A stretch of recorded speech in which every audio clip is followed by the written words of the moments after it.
Konnichiwa guys! Sagahay ang maliit na bulinggit. So for today guys, punta tayo sa ilan sa tourist spot dito sa may Tagaytay. So ayan, on the way na tayo. Dito kami dumaan sa lagi nating pinupuntahan na mall, which is yung South Mall.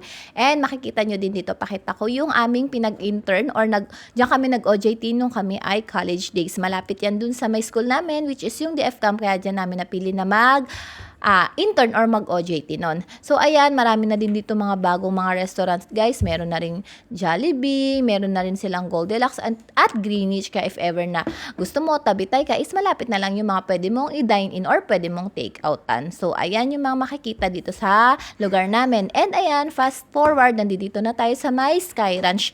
Ito yung pinili naming puntahan para mapakita sa mga bata. And ayan na nga, available na agad yung kanilang mga snacks. So, nakadali na agad si Aki Kun. Nag-try siya ng cotton candy na very colorful. And ayan si Ayumi Chang Chang and si Papa Nox. Nag-try sila dito ng mga indoor na bikes. So si Ayumi Chang is iangkas mo ni Papa Nox dahil hindi niya pa kaya mag-isa. And si Aki ko naman yung pedal na horsey-horsey type. So ayan siya, pwede ka ditong maglaro sa indoor or sa labas. And available na rin dito yung mga snacks nila na kapag nagugutom ka is pwede mo na rin kainin dito sa mismong loob ng park. So, ayan, nag-try na rin ako ng bike. So, ayan, nakakatuwa din pala talaga siya, guys, kasi madali lang siyang imaneho. Yun, parang kumbaga is kahit hindi ka talaga nagmamaneho, is kaya mo siyang i-drive. So, ayan, makikita nyo, hinhabol din ako ni Ayumi Chang Chang dahil mabagal lang naman yung aking pagtatakbo. And ayan, maganda din dito mag-drive, guys, sa may indoor kasi hindi siya ganon kainit. At ayan, turn naman ni Aki Kun at ng kanyang ninong, which is yung kaibigan namin ni Papa Nox. Ayan, medyo binibilis-bilisan na nga ni Aki Kun mag-drive-drive dahil medyo nakakabisado niya na siguro.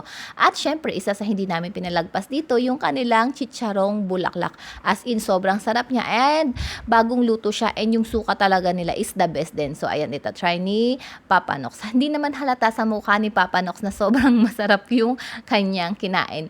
So ayan, and ito naman sa part na to, yung kanilang mga rides, which is yung roller coaster. Medyo mahaba din yung roller coaster nila, pero napag-usapan namin lahat na wag na lang sumakay kasi nga mas gusto namin na maglakad-lakad at i-feel na lang muna yung view. So, ayan sa part na to, nadidito yung kanilang signage or pangalan ng lugar, which is yung Sky Ranch. Pwede ka dyan mag-picture and meron din sila mga design ng pang-Pasko kasi nung time na yan is papasko na dyan sa Pilipinas. So, ayan, lakad-lakad na tayo and tinatawag na tayo ni Papa Nox. Punta naman kami sa ibang part nung park. Pero ayan, bago kami lumakad sa ibang lugar, nakadalo na naman si Aki Kun ng ice cream. Sobrang init, guys, nung time na to, kaya siguro si Aki Kun is mahilig siyang kumain ng mga kung ano-ano. And syempre, pinapatry din talaga namin.